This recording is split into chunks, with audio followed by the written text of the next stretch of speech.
My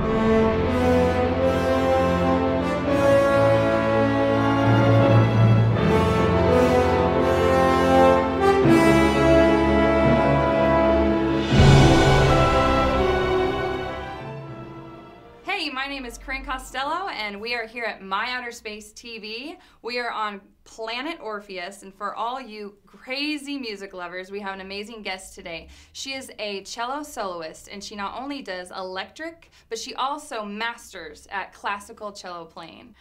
Tina Guo, how are you? I'm great, how are you? Great. So I have to start from the beginning. Where are you from? I was born in Shanghai, China. Oh my gosh. Yes. Wow. How long did you live there for? I lived there for 5.5 years, and then I moved out to America. So you started playing at a really young age. How old were you?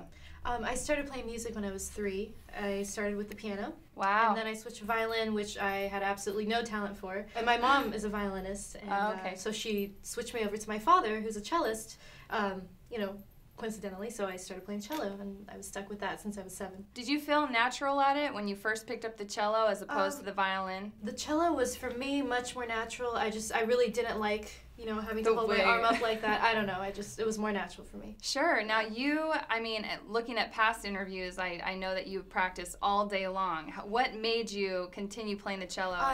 Well, to be completely honest, I had no choice. Mm. So, I mean, my father was my teacher, so I was given, you know, the gift of forced celloing, which I really, really appreciate, actually, because all of those many, many hours, you know, 6 hours a day or more, from the time I was 7, you know, until I was 18, has really paid off, honestly, because if you do anything, you know, if you keep at it every day, right? At some point, you know, there's a formula for becoming what they call, you know, I don't know, proficient at something. Right, right. And so you continued to go to school for it and getting scholarships for what you've done and being recognized. So all that hard work was paying off. While, you know, us kids at home are picking our nose. I did that too. I picked my nose too. It's okay. No, that's great. I mean, it's a lot of pressure probably going into a school with a scholarship. What was that like for you?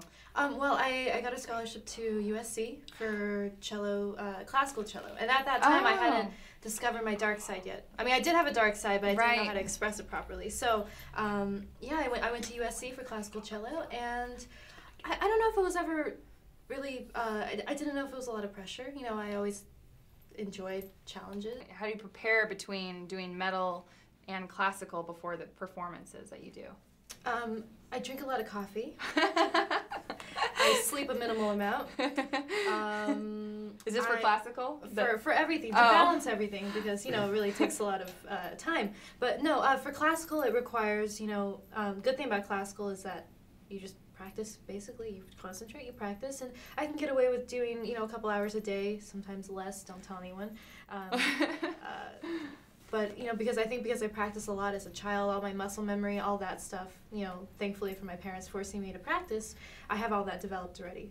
But for my metal stuff, my rock, for my own music, obviously it's just like anybody in a band, you know, you have to get together for writing sessions, you have band rehearsals, it's a different kind of thing. But as far as technique, when I first started doing metal cello, I went onto YouTube, and I studied like Steve Vai and Jimi Hendrix and a lot of like the guitar shredders, because there are no electric cello shredders, so I had this idea. I'm like, well, I want to be like a guitar player, but on the cello, but make it sound like a guitar.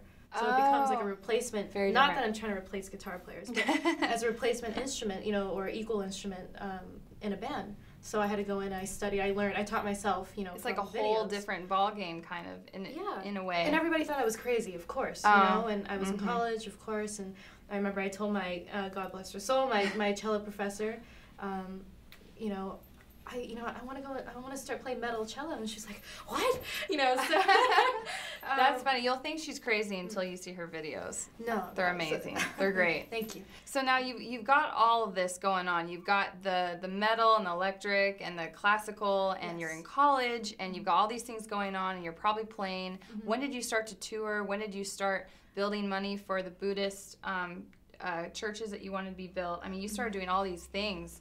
Your whole life just started to unfold. Well, I'm 24 now. I'm trying to think. I started college when I was 18, 6 years ago. Wow. I started my whole journey. I started from nothing. You know, I didn't know anybody. I had no money. I had no connections. So I came to LA 6 years ago. Wow. So I was in college. I got a classical manager, my first classical manager, just through random chance and word of mouth. Hey, there's this Asian chick at USC who can play the cello, and she's okay. She's not so bad. So that was when I was 19, so a year after I came. Oh, wow. And I started doing, very small concerts, and I worked really hard. I Around LA and big concert. And, I also do a lot of studio work in the studios, for TV, for films. Right. It said that you've done a lot of movie scores, such as like Hancock and Sherlock Holmes. Yeah, exactly. Recently, and Iron Man 2 and The Clash of the Titans, which are coming out soon. That's amazing. Yeah. Wow. And all the big solo stuff has happened very recently, so I'm very, very grateful for that. Is it weird to see all your stuff on the big screen to actually listen to it and say, oh, I was a part of that? I haven't even seen Sherlock. Oh, but I will. I'm gonna go see it. I've been kind of busy, so wow. But I'll go see it. You just released a new CD and it's on iTunes. I did. I self-released it's like a new age classical album.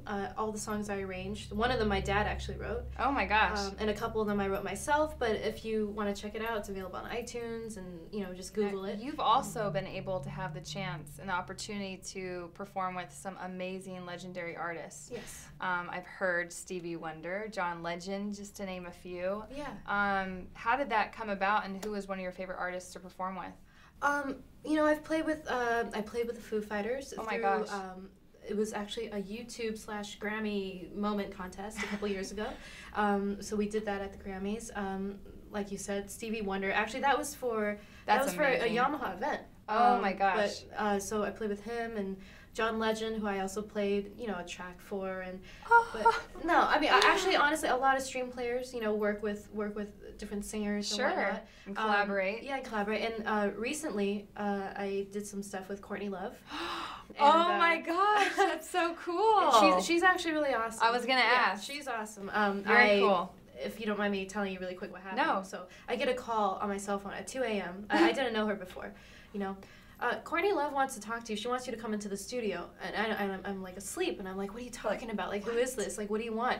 They're like, no, like, I'm going to put you on the phone with Courtney Love. I'm like, okay. So she gets on the phone and she's like, Tina, oh my God, I need you to come into the studio right now. I'm like, where are you? She's like, I'm at Henson, And then she starts saying a line from one of my YouTube videos, one of the classical videos, and she's like, I've been watching your videos, like, I'm so into you. Gosh. So I get dressed, I put my clothes on, I drive to the studio, like, in the middle of the night, and at first I thought it was a joke, but it wasn't a joke, so we started working together.